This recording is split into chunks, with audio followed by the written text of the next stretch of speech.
Before we begin, I want to take a moment and recognize our former chairman and member of this committee, Senator John McCain. As you know, Senator McCain passed away last month after a long battle with cancer. He was truly a colleague and a friend. He was one of the committee's longest-serving members, serving twice as chairman of this committee. Throughout his service in Congress, Senator McCain was a real champion for Indian country. He was a budget hawk and a fiscal conservative, but he also strongly believed the federal government has a solemn duty to meet its trust obligation to Native Americans. He had a hand in some of the most significant federal laws and policies that have benefited Indian people, including fighting to protect Indian children, honor Indian veterans, promote transparency and integrity, advance Native languages, regulate Indian gaming, reform Indian housing and forest management, and strengthen tribal sovereignty, self-governance, and self-determination. One of his last measures, and now part of his enduring legacy, was the Ashland Mike Amber Alert in Indian Country Act. To the very end, Senator McCain did not forget the most vulnerable. His work will endure, that others will be empowered to fulfill their responsibilities to children across Indian country. Senator McCain served his country with honor, integrity, dignity, selflessness, and tenacity. It was an honor and a privilege to serve with him on this committee and in the Senate. Senator McCain, you're missed, and we thank you for your service, and I would ask for a moment of silence in honor of Senator McCain.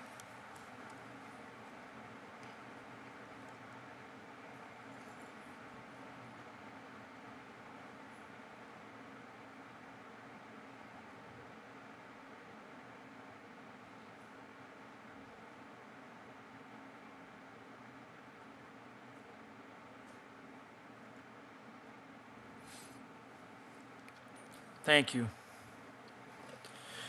Today we're examining the Government Accountability Office report on Native American youth. Native children often face significant risk factors which make them more susceptible to juvenile delinquency, substance abuse, and high poverty rates. We hear about these risk factors all too frequently. We must continue to make positive reforms to help these young people chart a different course.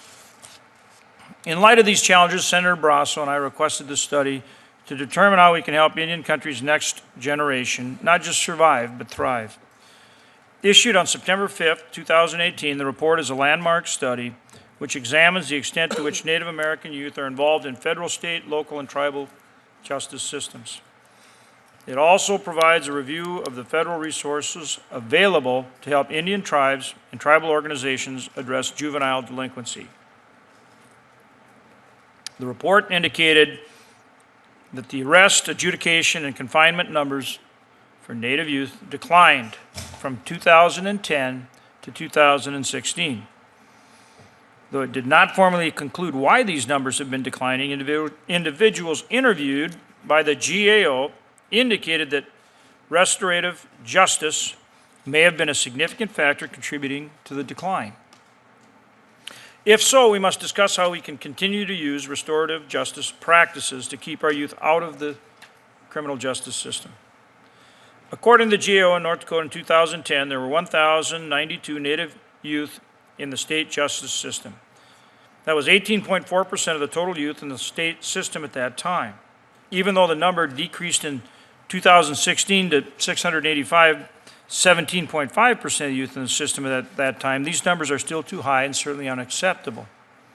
While historically the number of Native youth has been higher in state and local systems when compared to the federal system, our federal system is often more problematic for Native youth.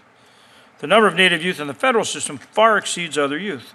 Additionally, Native youth generally experience more serious charges and punishments in the federal system. As I mentioned, the GAO also reviewed the federal resource available to help Indian tribes address juvenile delinquency. It highlighted that nearly $1.2 billion federal dollars were available as grants from the Department of Justice and the Department of Health and Human Services for Indian tribes and tribal organizations to combat juvenile delinquency. However, only a little over $207 million was awarded to Indian tribes and tribal organizations. The GAO is continuing to examine how these resources can be better mobilized to combat juvenile delinquency. We will continue to work with the GAO as they study the staggering problem in Indian country. In the meantime, I would like to continue working with those represented here to address the issues raised by this report. It is essential that we take action on behalf of our Native youth and the entirety of Indian country to reform the current justice system.